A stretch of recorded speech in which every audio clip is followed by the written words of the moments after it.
October 18th, 1984 was the date of her disappearance. She was going to the bathrooms with her brother. Her brother had to use the restroom. She just kind of followed along. The start of the story begins when he came out of the bathroom. She was just gone. In a big campground with the parents there, the search began immediately. I mean, initially it's parents looking around. They have a large family, so they're all looking around for her. So this is a very short window in a very populated area. So that's what makes this kind of crazy is there's a lot of people around that could have seen things if something shady went down. Did they say how long the brother was in the bathroom for? No, but here's my speculation. Little kid at a campground, he's not going to be playing in the restroom. No. They're probably doing a lot of fun Probably stuff. like a minute tops. Yeah, he probably went in to go number one and then came out and she was gone. So my guess is, we'll get into some theories later, but whatever happened immediately. Mm-hmm. And how fast can a 3.5-year-old move? They can get pretty far, but it's a very populated campground. Yeah. If there's a little kid running around by themselves, Yep. people will notice. So that is the 18th. So the search begins immediately. They don't have the exact times, but basically from the 19th through the 22nd. So from the start of then, they're starting to coordinate things. By the next day, they have 250 searchers with horses, dogs, helicopters that are spread out throughout Joshua Tree. At that point, it was a national monument. So it's a national park now, but it still wasn't officially a park. Now we're going to introduce Mike Bradbury. Mike is Laura's father. He actually accompanied a bloodhound that followed what was believed to be tracks from Laura's flip-flops for almost 2 miles before the dog lost a scent. So they actually had a scent that they were following. And flip-flops that were her size that they followed for 2 miles. So do they speculate that she actually walked for 2 miles? See, that's they don't mention that, but that's where you have, we've talked many times about the power of the dog's nose in this episode and how there's a lot of cases where they're finding people, they can follow scents for miles and find people in remote areas. Yeah, even through water and things like that. The police gave the dog the scent of Laura from an article of clothing or whatever, and they followed flip-flops that were her size for 2 miles. So that's pretty crazy. That means there was somebody small that went for 2 miles with tiny flip-flops. So that's, again, you think, in the desert. In the desert. Yeah. So that's odd. I really wish they would have described if it was like kind of a straight line or because like a 3-year-old's going to meander. Yep. But then you also get into, of my experience with my kids, they would be all terrified to leave us too far. You know, they'll push their limits a little bit, but they get freaked out if they're gone for too long and lose sight of me or my wife. At the end of the 22nd, it's been 3 days after she vanished, the county sheriff department called off the wide-scale search. And this is very typical because they basically keep a large search going for the amount of time that's possible to survive on your own. So it sounds kind of morbid, but it also doesn't mean that they stop searching entirely. They can't have 200 people out in the desert forever. Well, and when we were talking to George, the PIO from Joshua Tree, he said they will set up training exercises in areas where people go missing. Correct. Just in case they turn up something while they're training. So it's a way for them to kind of keep searching for items of a missing person or their remains, even after the official search is over. Correct. So during this point, so they stopped the search and they didn't find anything. So they called off the wide-scale search, but they're still running investigations. The local police are still questioning people. Like I said, there's a ton of witnesses because the campground is usually so full. So multiple witness interviews pointed to the sightings of a suspect. It was a man in his 50s in a metallic blue van that was spotted at Indian Cove shortly before she disappeared. And investigators speculated to the press that he was taking a back road to Big Bear, and the man was described as a potbelly, bearded man. So that was it, and they didn't, basically through their investigation, they didn't put too much, credence into it. They thought maybe it was just a guy traveling. There are a lot of people around. I'm sure he looked shady, so they had thousands of tips coming in. They can't take all of them, so they have to see how much evidence they can get and how they're spending their time. So desperate for any answers, the sheriff's department even brought in hypnotists to try and get more information about the man from the witnesses, and nothing turned up. So they were passionate about this. They were trying everything. They were trying everything, and I think that's important to say because I think some people look at, when I first read, I'm like, well, that's weird. But I also look at it as they may have taken this so personally, they're turning up nothing. Yeah. And I could imagine how frustrating that is. At that point, you throw your hands up and just say, what the hell else can we do? You know what? Let's bring in a hypnotist and see if there's some subconscious thing we can get out of some of these people. And they still got nothing. Wow. So Mike, the father, started losing faith in the deputies handling the case. So I'm guessing too, you have, father and mother freaking out. Yeah. They have a big family. They have a lot of kids. They probably love kids. They have their 3.5-year-old goes missing. That'd be devastating. So they're freaking out. They're probably questioning the sheriffs. That's adding stress to the sheriff's team. So in interviews he's giving to the press too, which would not help the situation, would complicate it. He was calling them incompetent and lazy for not doing something. So you have a mix of these guys I think are trying their best. You have this father who's devastated, who's starting to point fingers, and he's looking for answers essentially. Yeah. So Not he's helpful though, I imagine. Absolutely. I mean, you're dealing with people and emotions. So if you have a sheriff's deputy that's actually trying very hard and now he's being called incompetent, he's going to get Probably defensive. a lot of those guys have young kids too. Sure. I mean, they're all trying their hardest to find this girl. It sounded like it was just kind of like a crap show. I mean, it's just of emotion and people running around. Yeah. He even speculated at one point there'd be a cover-up because someone inside the department knew the kidnapper. So he's thinking there's a kidnapper and they couldn't get information and someone's covering it up. Yeah. So that's also where you start going back to father-mother intuition stuff. Like, how did he come to that conclusion so fast? I mean, it's been only a few days, and he's doing these interviews within weeks of that happening. From his perspective, he started growing tired of what he thought was the incompetence of the authorities. The Bradburys mobilized their own massive effort to find Laura. So they are distributing millions of flyers. They had T-shirts with her picture printed on them and distributed them. They appeared on multiple radio and television talk shows to muster support for their effort. The disappearance was even recreated twice on national television. So they actually reenacted and kind of went through like what could have happened with the help of national TV. So it became a huge story. Yeah. They established a hotline to gather tips on their own and other field inquiries. And Laura was one of the first missing children to be featured on milk cartons. So that's when they started doing the missing kids. So, I mean, her image was blasted everywhere. So it became a huge national story. In comes, I'd say, one of the first twists of the case where you'd think it would end up being a break. So of all the tips and the questions that came in, there were two individuals who claimed to have solid information on who kidnapped Laura. So you had two people come in and say, we know who did it, essentially. It was Clifford Laville and Toby Santiangelo. They were questioned, and their stories were checked out by local authorities. After the investigation, the official word was that the tips and the info were not credible at all, and this by itself would not have been a huge deal. I think, there's a ton of people that will... You have those people that will try and gain notoriety for themselves. They're a little off in the head that just want to be involved in stuff. So I'm sure they fake tips. Exactly. So it initially comes off as maybe these were just a little goofy people that wanted to get some fame and are taking advantage of a situation. Shortly after reporting what they believed to be good details about who kidnapped Laura, both Clifford and Toby were found shot to death. Wow. So I think that is like... That's one hell of a coincidence. Exactly. And I think when you get to a coincidence that's crazy, you're not in a coincidence anymore. Yeah. This is a clipping from the October 18th, 1985 in the San Bernardino Sun. Bolin, who works at the Morongo Basin Sheriff Station east of Indian Cove, said a deputy was scheduled to visit the picnic ground at 4 p.m. Thursday to kick off a 4-day patrol. It is the latest development in a year-long investigation in the case which brought newfound notoriety on the plight of missing children. So this is the case of Laura, essentially, they're talking about. Joshua Tree National Monument, a desert and mountain wilderness, has been searched before for clues to Laura's disappearance. Search and rescue teams have visited the site several times during training exercises and to explore theories. So this is, again, hearken to what you said, that they never really stop searching for people. No. They're going to keep going, and they run their training exercises there. So they ran exercises to explore theories on where Laura might be.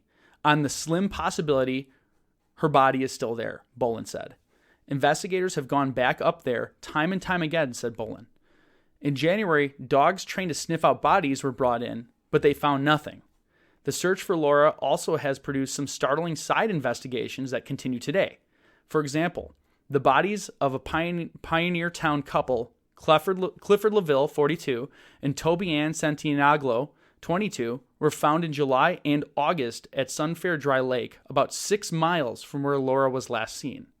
They have been reported missing in April, 2 months after they gave detectives the name of a potential suspect in the Bradbury case. Lieutenant Dean Nadler, a task force investigator, said the couple's tip was just a feeling on their part and nothing concrete. So you have conflicting statements where this couple says, we have concrete evidence. Yeah. They get murdered. Questions start getting rose again about like, wow, that seems like a coincidence. Yeah. And the authorities' official response is they had just a feeling and it was nothing concrete. So this is again where you start seeing, all right, there's some weird red flags going on that are a little beyond a consequence. So now we're going to fast forward to 1986. So roughly a year later, a skull believed to be that of Laura Bradbury was found by hikers near the park's west entrance, only 2 miles from the family's campsite. Some reports say 5 miles, so there's a little inconclusiveness there, but it was within a 5-mile radius, we'll say. Pretty dang close. However, DNA tests were unable to conclusively prove that the skull was Laura's, not even blood type or gender, and only certainty was that it was a child. So at that time, they didn't have the DNA stuff to really do a good match. But I so mean, they knew it was a kid's skull, and it's a person's skull. Like it's. I think initially you kind of blow it off like, oh, it could be anybody, and you're like, wait, it could be anybody. Like, what kid died out there then if it's not Laura? Right. Yeah. I know they can't conclusively say that it's Laura based on DNA, but you've got to think Laura went missing a year ago. Who else is missing their kid? Yeah. That didn't talk about it, or like so that's where it's. I remember I felt kind of bad even after reading, like, oh, it could be anyone. Like I was going to blow it off. Then I realized, wait, no, that's a kid's skull. Like that's a person. It's not just like an animal skull you found laying around. Yep.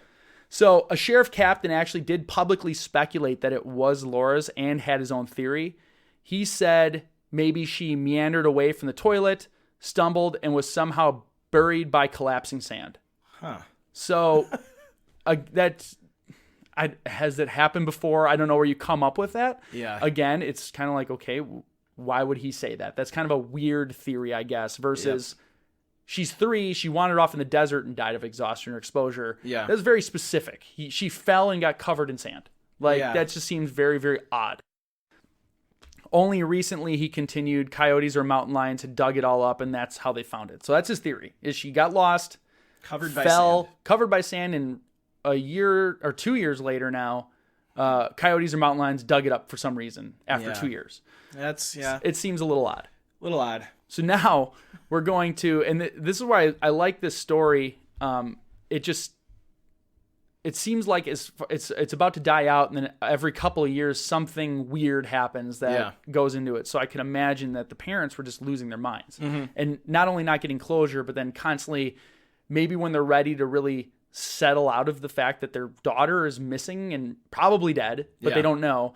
Something happens to reignite and reinvigorate the investigation, and then ends up leaving them more confused. So now we're in December of 1988, and this is where the story takes yet another twist. So we're going to go to San Diego County to an Alan Michael Stevens. He's held on a $250,000 bail as a suspect in a string of murders within San Diego County. This particular instance is based on a strangulation of a woman whose body was found in North County, and the San Diego County District Attorney's Office said authorities are continuing to review his past to see if he might be involved in 36 similar slayings. So they think this guy's a serial killer. Yeah. So that's why he's got a high bail. He actually tried lowering the bail. They denied it. So he spent some time in jail while they investigated because they felt strongly he was involved in a lot of murders. Yeah. So they're thinking we're dealing with a serial killer. Now, this is completely separate from Joshua Tree. But outside the courtroom, Charles Rogers, which is a deputy district attorney who's working with the Metropolitan Homicide Task Force, said that a group will study Stevens' activities over the past 3 years to determine whether there's any connection between him and the murders of 39 other women. Wow. So they have this string of cases that are unsolved that are similar in strangulation that they feel like he might be connected to. So now we're going to go back down to San Bernardino County. Stevens was one of thousands of people questioned in the case after Laura vanished in 1984 while she was camping with her parents. Stottle acknowledged that Stevens' name also has been linked with 2 other unsolved crimes tenuously associated with the Bradbury case. So Stottle said Stevens was an acquaintance of Clifford and Toby, whose bodies were found near the 29 Palms in 1985. So he was an acquaintance of the people who got murdered, who gave what they said was a credible tip on the disappearance.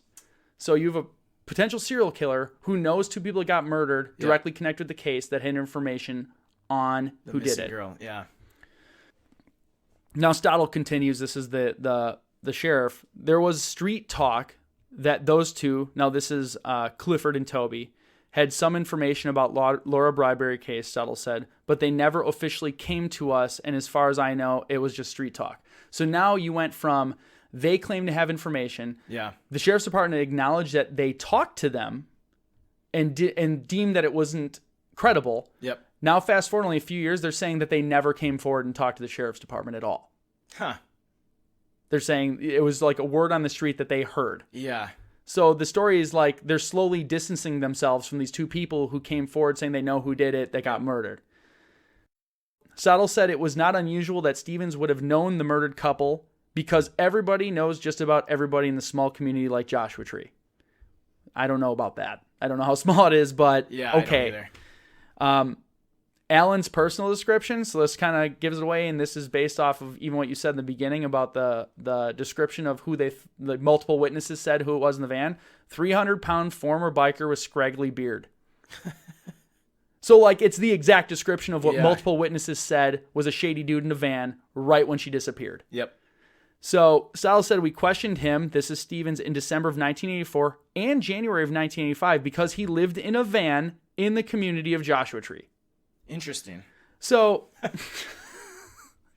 like, if anyone's putting this together, it's like you question this guy twice, so he's obviously weird enough that he's an ongoing suspect. Yep. Now he's a suspect in a string of murders. He matches the description of multiple witnesses, lived in a van at the time, and they just keep writing this off as, it's not him. Yeah. It seems like it's him. So... And he finishes his statement, and this is in the newspaper, we are confident then and are confident now that he had no connection to Laura Bradbury's disappearance. That's like the only credible connection that exists from what I've seen. I've like looked deep into this. I even looked in that separate guy's history and all of his other ongoings.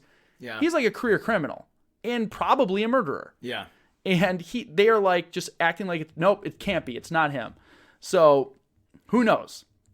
So now we're going to fast forward to 1990. So we're getting more recent now. Mm-hmm. New DNA tests were said to prove that the skull was Laura's with a 99% likelihood match. So now with new DNA testing, they're fairly certain to a 99% degree. So that's Laura's skull. Yeah. It's done. So 2001, unfortunately, Patty, this is Laura's mother, she passed away. And that's only brought up because they never stopped looking for it. Mm-hmm. And if I can even go back to the case in Rocky Mountain National Park, remember the parents gave up in 5 days? Yeah. These parents, I mean, she went to the grave, never giving up. This is like how I would be. I would never give up. And this is proof positive, and that's why I thought those parents did it. So back to this one. So now we're in 2010. Michael, her father, actually wrote a book about the disappearance called Laura Ann Bradbury, A Father's Search. In an interview, he said he was shown about a 40 color, 35 millimeter slides of the skull and was astonished to find out it was a full-size skull, about 7 inches by 5 inches, missing teeth and a lower jaw. He claimed that investigators showed him a much different skull shortly after the hikers discovered the remains. So basically, he was shown the skull when they discovered it, and he was trying to get it transferred because he couldn't even get a death certificate for his daughter because they couldn't determine it was her.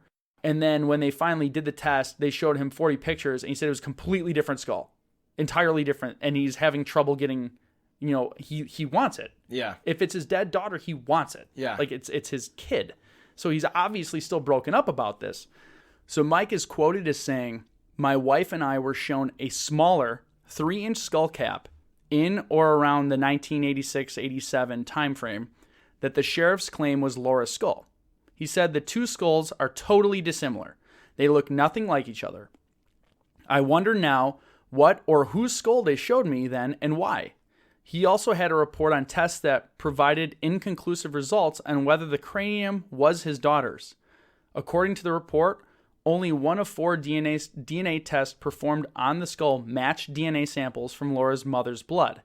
Even hair taken from Laura's hairbrush did not match DNA with the skull, he said. The 2 partial skull bones are the only remains Michael was aware of that are believed to be from his daughter. I am very anxious to put closure to this terrible period of my life, Bradbury said. All I want is justice for my daughter. That's all I care about.